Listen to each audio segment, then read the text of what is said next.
Bonjour à tous et bienvenue chez Zoom. Aujourd'hui, nous allons voir les différentes commandes et les options que vous avez pendant votre réunion Zoom. Pour commencer, vous avez tout ce qui a trait à l'audio avec votre micro qui est en bas à gauche de votre écran. Vous pouvez couper l'audio ou le remettre. Je remets mon audio, vous m'entendez à nouveau.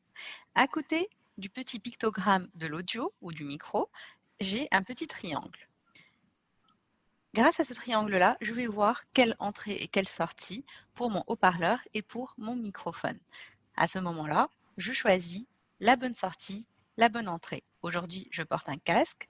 Je vais choisir mon casque à ces deux niveaux-là. Je peux aussi tester mon haut-parleur et mon microphone pendant la réunion. Et en cliquant sur Paramètres de l'audio, je peux les tester à travers mon client Zoom.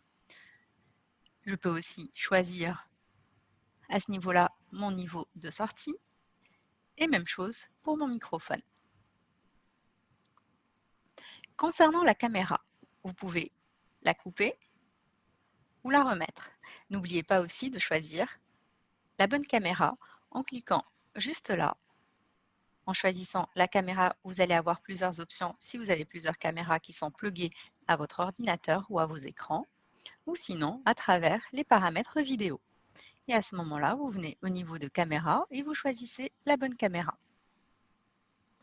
Sachez aussi que vous pouvez appliquer un filtre sur votre vidéo et vous allez apparaître encore plus beau que vous ne l'êtes déjà. Concernant mes invités, je peux les inviter pendant ma réunion en cliquant sur le bouton Inviter. Je peux le faire par email. Je peux aussi cliquer sur copier l'URL de mon invitation et l'envoyer par chat ou par email toujours, ou copier mon invitation. Je peux aussi, sous l'onglet Contact, inviter mes collègues qui sont disponibles en cliquant sur leur nom et en les invitant à ma réunion. Donc, si par exemple je clique sur Sarah, en cliquant sur Inviter, elle pourra rejoindre ma réunion si elle l'accepte. Concernant les participants, je peux les manager et les gérer à partir de l'onglet Participants. Aujourd'hui, je suis toute seule dans ma réunion, mais quand cette liste est remplie, sachez que vous avez des actions sur tous vos participants en même temps ou alors au niveau individuel. Vous pouvez à tous vos participants, couper le son ou réactiver ce son-là. En cliquant sur le bouton plus, vous pouvez couper le son de vos participants à l'entrée de la réunion.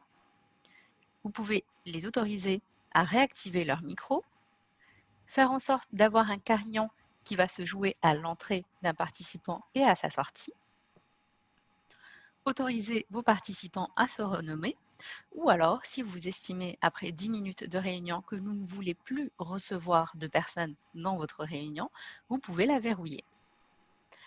Ce que je vous disais tout à l'heure, c'est que quand vous avez vos participants, vous pouvez aussi avoir des actions sur chaque participant au niveau individuel. Vous pouvez leur couper le son. Enfin, quand je dis couper le son, c'est leur couper leur micro, le remettre. Vous pouvez aussi leur demander d'allumer leur vidéo si elle est éteinte, de l'éteindre, etc.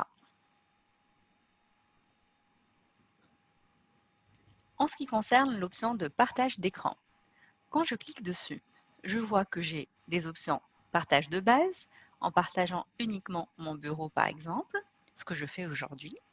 Je peux aussi partager un tableau blanc ou le contenu de mon iPhone ou mon iPad.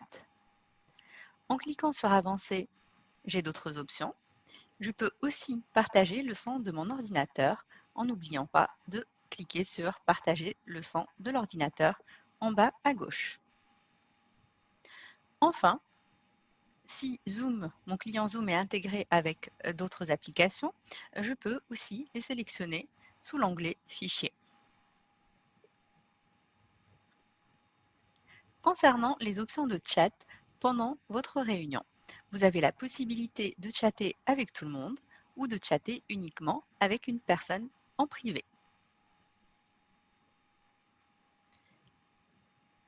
En cliquant sur les trois petits points, si vous estimez que vos participants n'ont pas le droit ou ne peuvent pas écrire et converser à des personnes en privé, À ce moment-là, vous pouvez cliquer sur Aucun ou laisser la possibilité à vos participants de vous écrire directement.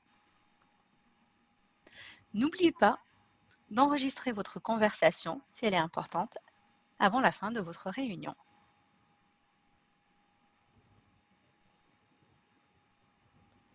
Vous pouvez aussi enregistrer votre réunion. Pour cela, il suffit de cliquer sur l'enregistrement et de choisir Enregistrement dans le cloud ou directement sur votre ordinateur. Vous avez la possibilité de diviser votre salle de réunion en plusieurs petites salles et d'affecter les personnes dans différentes salles. Concernant les réactions, vous pouvez applaudir ou avoir un pouce vers le haut.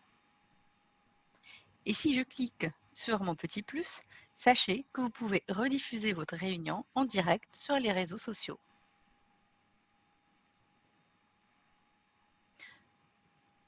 Si vous êtes avec plusieurs personnes dans votre réunion, normalement, vous allez avoir un petit mode qui s'appelle Gallery View. En cliquant dessus, vous allez avoir les photos de plusieurs personnes et les vidéos de plusieurs personnes, si leur vidéo est allumée. Sachez aussi que pendant votre réunion, vous avez l'option d'annotation. Cette option-là est vraiment très sympathique, si je puis dire, parce qu'elle va me permettre de faire du travail collaboratif. Du coup, je peux mettre ma souris, je peux dessiner, je peux rajouter des marquages, utiliser un projecteur si je veux insister sur un point en particulier, etc. Sachez que vous pouvez enregistrer tout ce qui est écrit par vous et par vos participants en cliquant sur Enregistrer.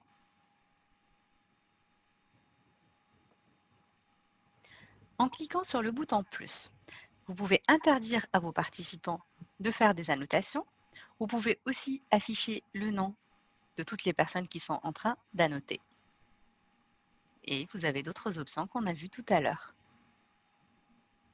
Voilà pour les commandes que vous pouvez avoir pendant la réunion.